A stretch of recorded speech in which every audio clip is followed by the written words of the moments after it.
You to our other panelists who are going to be joining us for this discussion.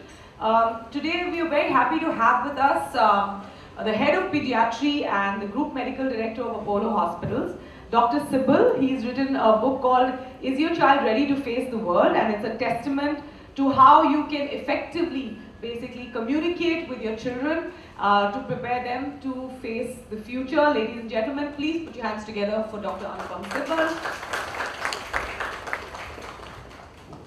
Right. Ladies and gentlemen, somebody you are very familiar with, somebody you've watched a lot of times, the beautiful model, actress, mother to an 11-year-old son, and author of The Modern Gurukul, My Experiments with Parenting, which is a book that provides, all the achievement and challenges of a first-time mother. Put your hands together for Sonali Bendre. Welcome, Sonali. Looking forward to what you have to say. Right. Ladies and gentlemen, on the panel, Dr. Indu Shahani, the Dean of HR College of Commerce and Economics in Mumbai. And honestly, when it comes to education, Dr. Shahani she needs no introduction. We've all, heard of her and what she has to say about education. She has over 3 decades of teaching experience, and she's played a pivotal role in nurturing future leaders. Please put your hands together for Dr. Indu Shahani.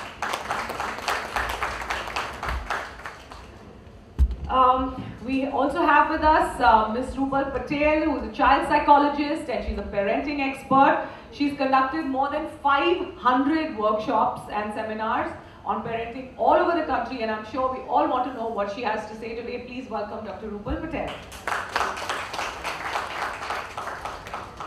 Right, so we are going to be, let me just tell you, we're going to be having, we'll have a panel discussion, but before that, since everyone is so eminent and, they all have their own viewpoints, it'd be nice to hear what they have to say individually.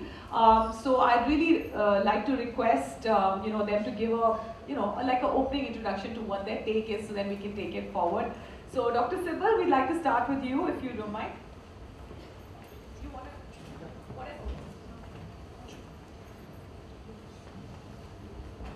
Thank you, Mini, Induji, Sonali, Priya, Rupal, the amazing HUL team that's put together this event, friends from the media. It's a privilege to be here this morning, and I'd like to thank the team for inviting me.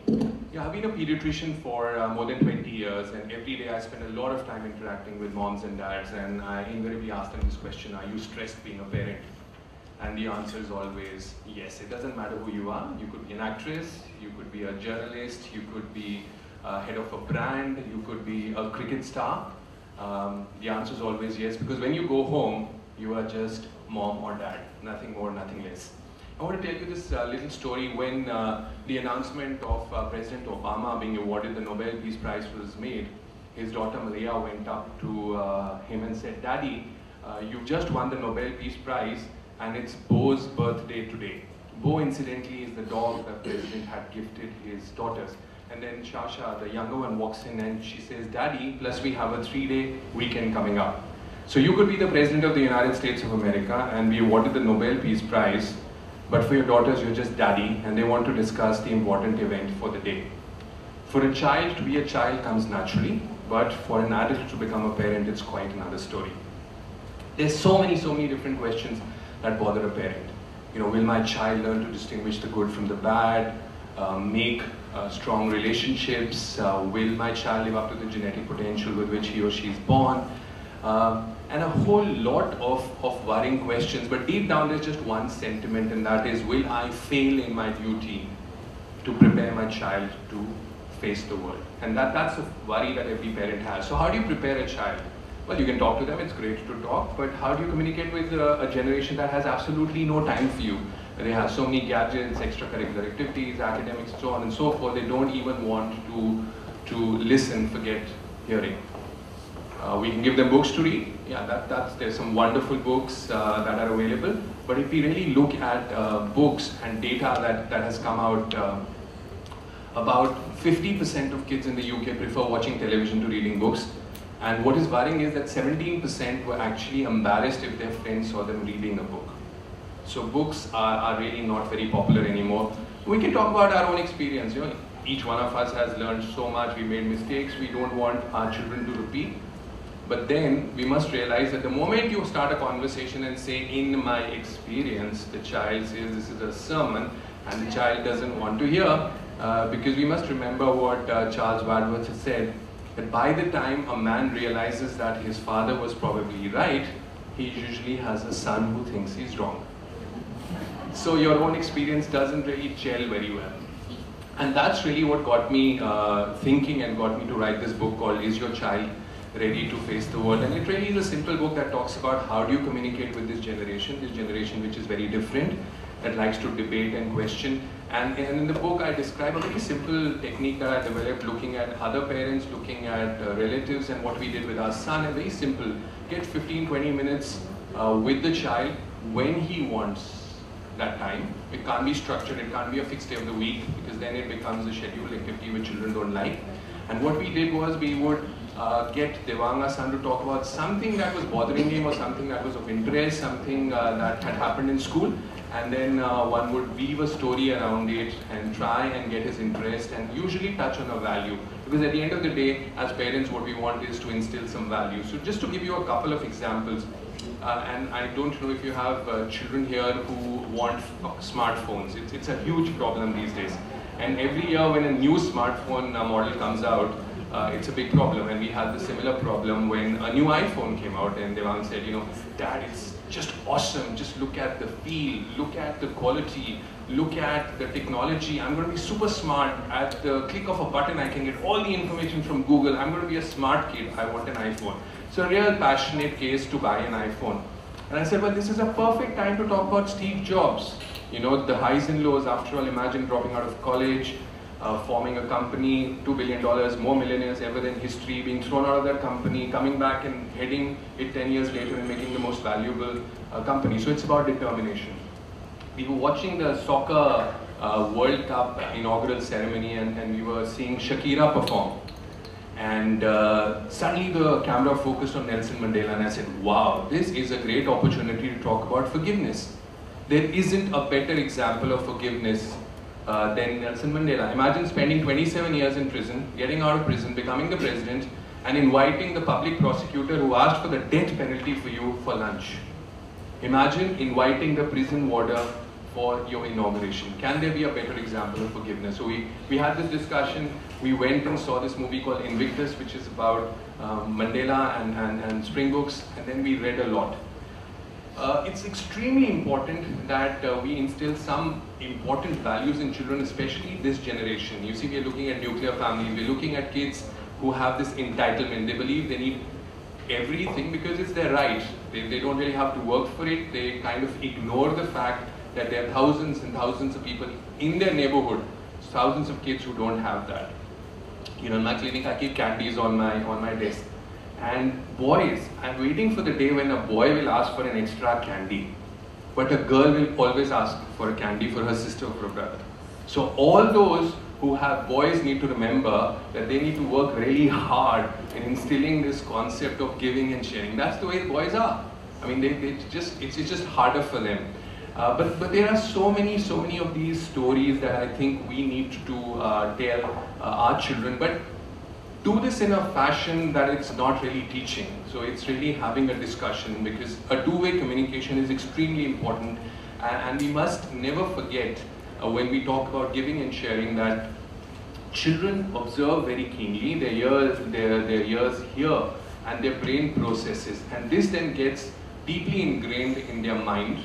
And sometimes a child will behave 15 years later, when faced with a similar situation, how he'd seen his mom or dad behave. This is something that parents should never forget. And in fact, Mark Batterson had said, when God improves your financial situation, don't raise your standard of living, raise your standard of giving. Now, unless parents themselves believe in giving, it's very hard for a child to understand that concept. And whenever a child gives something small, you know, parting with a toy that is no longer of any interest, or a book or a puzzle, we need to encourage that child, because encouragement has a very positive impact on memory, it conditions your mind to do that behavior again and again, because all of us crave for recognition. And when you recognize a child for doing something that's positive, that's good, something like giving, it has a very, very positive reinforcement. And let me tell you medically the benefits of giving. So if you look at functional MRI scans that can actually tell you about activation of different parts of the brain with certain activities. So if you are given money, a particular part of the brain gets activated. But if you give out that money, that part of the brain lights up even more. So it's actually good. Giving improves serotonin, which helps decrease anxiety, decrease depression. So there are medical reasons also why giving is extremely important. And I think this program that has been started today, which will energize parents to really talk about values, talk about sharing, talk about giving, is really something that is needed at this point in time, because kids are becoming more and more materialistic, because the world is becoming materialistic, and it's really not their fault. They see what they see around and then incorporate that in their lives. So that's all that I have to say in my opening remarks. But one parting comment is that children do not remember what you teach them, they remember who you are. And that's something that every parent must always remember. Nice. Thank you, Dr. Sybil, for that. We'll have a lot more questions and pick your brains about after this. But I'd like to now ask Sonali if she would step up and give us a few words of wisdom about her book, about what she feels about parenting. You want to sit and do it? You can sit and do it. There's no issue. Hi, everybody. Can you hear me? Yeah. Okay. Hi. Good afternoon. Yeah. Nice to see you all here. And just a couple of things that I would like to say. First of all, say thank you for this initiative to HUL, because you know this is important. Debates like this are important. And I really feel that what is happening now is that debates are so, they're not normal anymore. People are not talking and having a conversation. We are all shouting at each other. We are all fighting with each other. And there's just so much aggression about everything. And which I suppose is the natural way of things, with you know, more people, resources being less, everybody fighting for that small resources. We are doing what is most natural to do. So I think the need for, and the of the hour, need of the day is to tone down that aggression, to understand compassion, to reach inside ourselves and to reach to that compassion, which is a very part of the human nature. Compassion is something which I feel is so uniquely human. I mean, animals live their life, they do that in jungle, they get on with it, it's wildlife. They are not feeling compassion beyond a point for the prey that they kill and eat, because that's their need. It's humans who need that but will still feel compassion, but we also overdo that need. So it is time for us to reach that in ourselves and teach our kids that. I feel somewhere in this rat race that we are running, we are all forgetting the simple thing like compassion and teaching that to our children. So for me, that was one of the things that was a major thinking point when I had a child, and when I started thinking about what I need to do, what is it that I want to do, what do I want to give to my child. And there was this whole debate that was going on in me. What is this one thing? Because see, there are a lot of things that we want to give our children. We all need to come down to that one thing that I desperately want him to have, without which I don't want my child to grow up. And when you actually come down to everything, between the thousands and lakhs of things that you want your child to have, I came to one thing, and that was I wanted my child to grow up knowing compassion for everything and everybody. And as long as he can feel that, he can be a better human being, he'll have the values that we talk about. The key word for me was compassion. And that's where the book, The Modern Gurukul, came about, where the problem I realized was that, you know, when I went back into understanding how were we being brought up, what was the Gurukul system, what was happening in it. So yes, it is the modern Gurukul because it talks about how we apply it today. Obviously, we are not going to the jungles, we don't even have them anymore, so we are not sending our children away to be educated in a Gurukul. So the point being, we need to bring that home. What was that one thing that is missing? They were teaching them arts and culture and sciences and maths, and everything was happening. But there was also spiritual learning that was happening. There was a teacher who was leading a model life which the children were following, which is missing. And it's not fair to expect our teachers to be doing that. They're doing a job, they're getting paid a salary. It's what we need to do and bring that home. The Gurukul needs to come home. The spirituality, the compassion needs to be taught at home. Everything cannot be outsourced to the school and we put that, oh, the school is not teaching. We are supposed to do that. Home is the first school. And that's where the book came about. That's where this whole talking point came about for me. And so when you came up with this idea, and if you're going to activate this, and with all of you opinion makers, as Minnie said it, being here, it's very, very important that we at least start talking about these simple things which are actually the most important things in life. So I hope we have a good discussion here today. It's a really great panel and I think it's an honor to be here. And I'm really enjoying and happy that I'm a part of this discussion, which means so much to me. Thank you, everyone. Thanks, Sonali. We'll discuss a little bit more about what's in your book a bit later. But Dr. Shahani, you of course are the ultimate word. We really want to hear what you have to say. Very good afternoon and thank you so much, Priya. I can't believe that I'm sitting here while an examination is going on in my college, but I think this is as important as an examination that's going on in the college. Let me tell you something. I'm going to tell you 3 quick things, but before that, let me tell you what happened this morning, because that's live from the college. We have these examinations going on, and then we have re-examinations going on for students who have not been attending, or for students who are sports or have been ill and so on. And we follow up with these students to see that they must attend because the exam is very important, because without that they cannot go ahead. So this morning I was told that they've not been able to contact 2 students throughout in the last 1 month.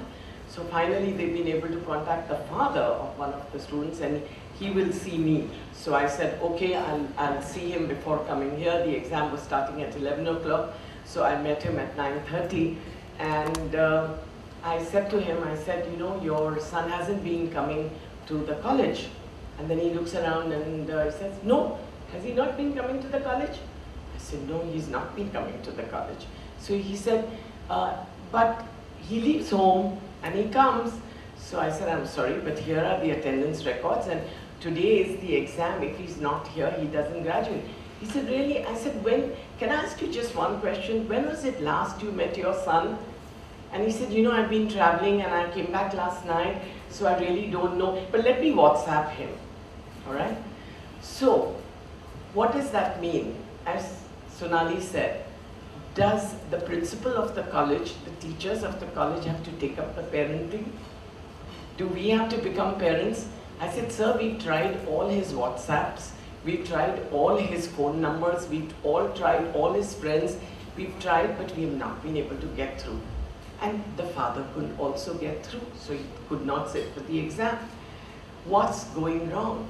And I have 7,000 of these students every year, but I've been noticing some things which I thought I'd share with you.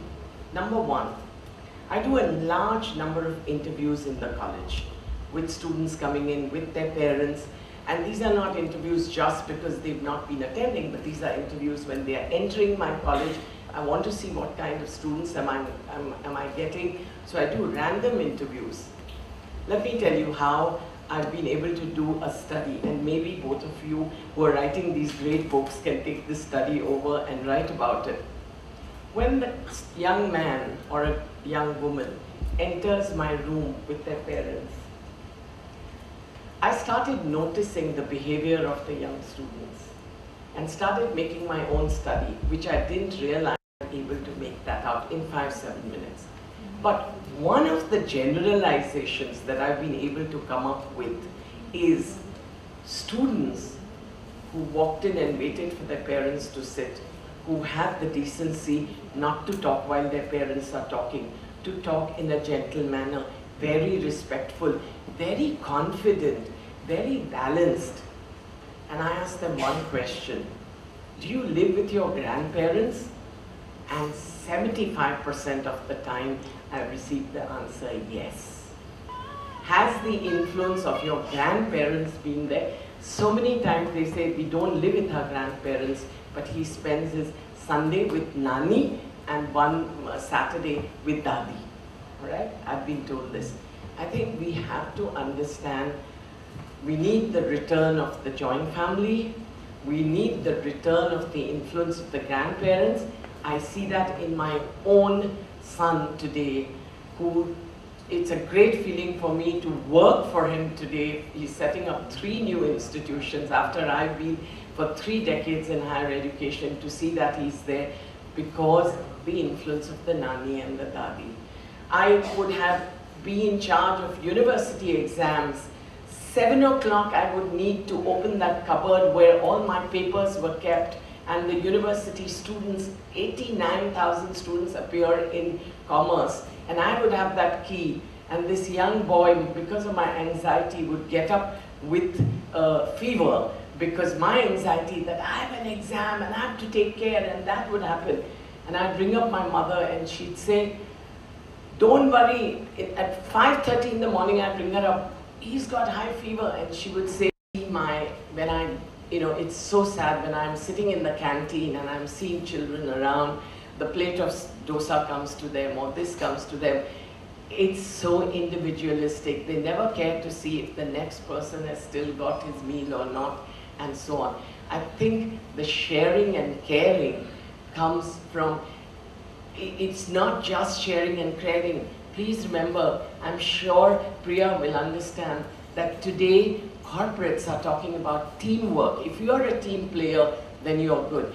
These are the leadership qualities that we try to put them through, but they all start when you're young. And about sharing and caring, let me again finally tell you a context, because it's about parenting and about my son. When I would leave and we would go out in the night, my husband and I would say to this thing, Baba, bye-bye, and Shantabai, take care of my Baba. My mother said, change the context. Tell him, and he was 3-year-old, 2-year-old, Baba, take care of Shantabai. And the context changed. The sharing and caring just happened. It just was natural that he didn't come first in anyone's life, somebody else did. And I think today these values are helping him to create these great schools. Thank you so much, Dr. Shani. We'll pick your brains about all the things that you said. As a parent also, my curiosity is like at its peak right now. But we cannot do without hearing what, Ms. Rupal Patel has to tell us. So please do join us on the dais.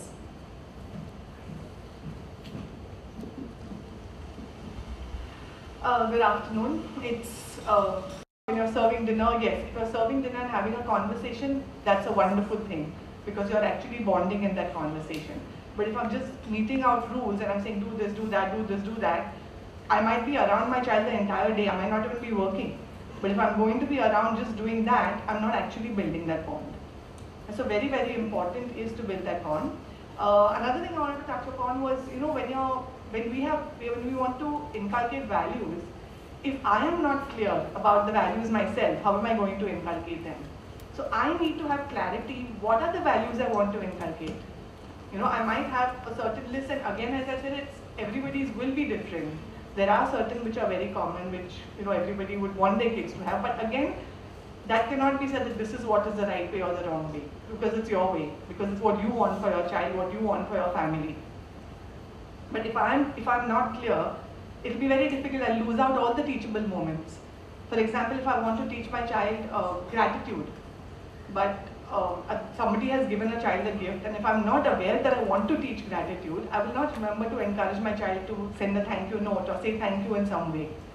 Similarly, I might have 2 values, but I don't know which one is a priority. I might want my child to be very independent, and at the same time, I want a very neat house. My house has to be very clean. Now, if I'm going to teach independence to a 3-year-old, and maybe he starts with eating food on your own, so if I'm going to start, that child is going to eat food, there is going to be a huge mess. So your neatness. Thanks, Rupal. I think this time we attended one of your workshops as well. So basically, it's very interesting. Everyone's put together so many different perspectives on parenting, but I think all of us agree on the one basic thing, that it is important to look at values as a core teaching as a parent, a core responsibility really, if I may say so. Dr. Sibal, I just wanted to ask you, because you've done so much of, you deal with children all the time. Do you really think that we're facing a real issue of us, as a society being a little depleted on the value imbibing front, or do you think because everyone's, into technology and everyone's spending much more time away from their parents, dealing with, what they have to do, the exposure that they're faced with? Do you think that values have actually taken a back seat? I think many they have actually, and it's really sad.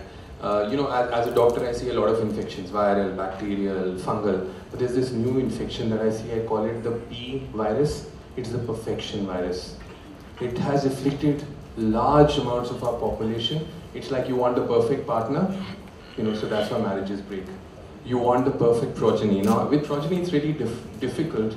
You can't really change. You can't tell your best friend, I like your 5-year-old, will you take mine and give me yours? Doesn't work like that. So what do? We try and make them perfect. And in this perfectionist pursuit, we make life miserable for them. It's only about success. You have to be #1 in Taekwondo, #1 in English. You also have to be good at piano or ballet or what have you. So I see 7-year-olds who are burning out.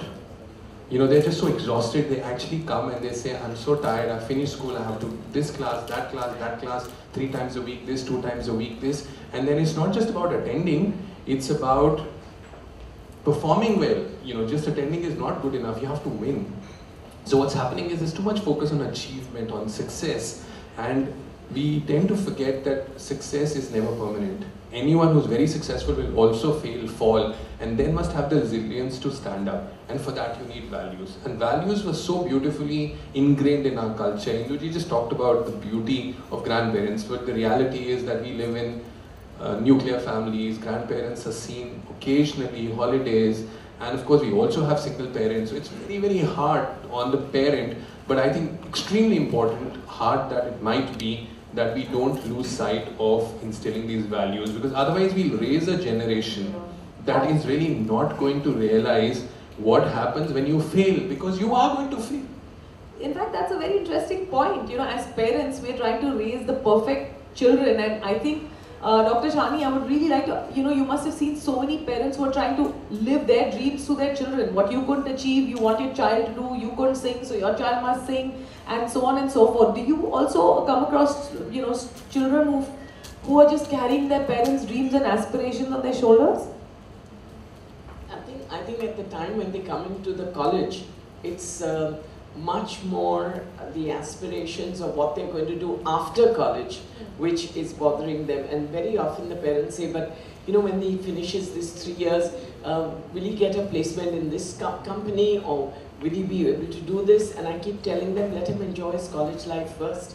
Let him first get in, and in those 3 years discover for himself what he's good at. Not every child, a doctor's child is not always doctor, right? Dr.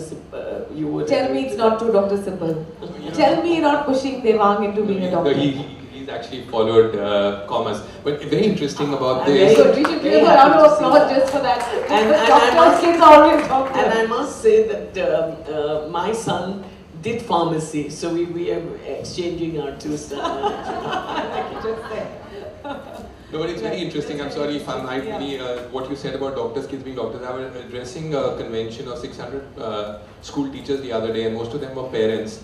And one of them said, as a teacher, now this is really important because you're a teacher and a parent, and she said, I think my daughter wants to become a doctor, and she's in class 12 and she's taking all these coaching exams, and your doctor advised me and all. I said, how do you know she wants to do medicine? She said, no, when she was 3 years old, we'd given her a doctor's set and she played with it a lot. So I said she might have played with anything. You've just conditioned her mind over the years that doctors are great. It's a very noble profession. So, for 15 years you've conditioned your child without really realizing that the child wants maybe to be a VJ, or a child wants to just play sports or write. So this is a big problem about dreams. And I must add here that this is an Indian thing. Mera bacha mere khandan ka naam roshan karega. Why? Why? Too much pressure on the child, yeah. Own dreams. Why should they, relive or, live out my dreams? They have their own dreams. But I think as parents, we need to respect that first. And, Rupal, I just, come briefly to you. I don't know, Sonali, if you also come across this term, since we have children all turning 12 and you as well. This term called momzillas, okay? Moms who behave like Godzilla. There's a term called momzillas that I've come across where you know, mums are just like Dr. Sibbal said, burning out their children by trying to, you know, ostensibly just to give them exposure to everything and make them believe, you know, that they will find their groove once you expose them to it. How important is exposure to everything versus let the child take his normal course, his or her normal course? I would think exposure is good if it's done in limits, but if you're going to try to just keep exposing them to everything, you're going to actually become like a jack of all trades and a master of none. So you need to you know, expose them maybe to a certain sport, to music, and those are the only two things which you will need to actually encourage them. I won't say push them, because those things take long to master. So for your child, if you feel they're really good and they're enjoying, because it's the same thing again and again, that boredom might set in. But with all the other activities which they do, you will know very clearly whether the child is interested in that. I mean, you can't expect, like you said, everyone to do everything. I mean, if Sachin Tendulkar didn't do cricket and he started painting, probably he wouldn't have reached everywhere, I mean, you know, the levels which he reaches to. So the point is, if I'm good in a particular field, I should nurture that in my child rather than wanting, you know, it's more about, I think, parents wanting to say my child does this. I think so. You know, which is why when they're epidemic. Can I add something to that? Because when you say exposure to everything, it is important, and like you say that everything we talk about, there's no formula. So every child is different, every parent is different, every family is different. So everybody's needs, even for values, like you said, are different. What is value? What Dr. Rupal said, you know, what are the values and how do you see them? So in the same way with exposure also, you need to expose them, everybody agrees with it. But how do you understand that what is too much exposure and what is too little exposure? Now what is the formula? There is no formula. So what the point is to spend that time with the child and to see, is the child getting bored with it? Is it stressing the child out? That's why the importance of those 15 minutes of conversation or spending time where you're doing nothing. It could be like, for me, it's getting my son, putting him to bed in the night. A lot of people tell me he's 10-year-old, he should be sleeping on his own by now. Why does he need his mother to come in? But I think it's the beautiful time when he reads his book. I come and we discuss them. And with boys who don't share as much, I find that that's the time when he's sleepy, he's a little vulnerable when he shares. So honestly, he might be ready to sleep on his own, but I don't want to give up that time, because that's the only time when I kind of discover what is it that he really wants. So yes, every year he's trying something new. So we came to a point where we discussed that, listen, so this year if you've chosen tennis, we stick to it for this whole year. Suddenly in mid-year he wanted cricket. I said, now next year you will take cricket and then you will stick to it for a year. So there's a time limit where you actually, honestly, without missing the classes, give it an honest try it out, and then come back and say that, okay, fine, this is what I want to do, this is not what I'm enjoying doing. And he's 10 years old. I think till about 13 or 14, I think he's okay if he keeps looking at things and, you know, discovering things. And like you pointed out. But I think the point is, before you come in, Dr. Shani, I know you agree with it, but I think the point is also to the debate between having them cop out on something because it's pressurizing them, or continuing with it to show them the resilience and stability that you also need in your life. That's when you will figure out, is your child opting out of it because he's not enjoying it, or is he opting out of it because he's feeling too much pressure, or he's not liking the group of people he is with, or sometimes it could be he's not enjoying the teacher or the coach, you know. My sister was in Amsterdam, her twins, and you know, when she took them to a music school, and they said, you know, I want my daughter to learn this, and they said no. The first few days, there were all the instruments there. The kids were just allowed to spend time with all the instruments. Her son said, I'm not interested in any. Daughter chose one instrument eventually and took to it, and then 2 days later chose another. But you know, there was a certain amount of period of time that was kept for the children to figure out and just play around with all the instruments and figure out what is it that they are liking. Because eventually that instrument should be the joy. Like for example, my son loves the drums and he decided that he wants to play the drums and whatever. But it's not about what are you learning in it and what is that. What I tell him is that be it the sport, be it whatever you choose to do in life, what I tell him is that the sport, the music has to be what your stress buster. I'm not telling him that has to be your career.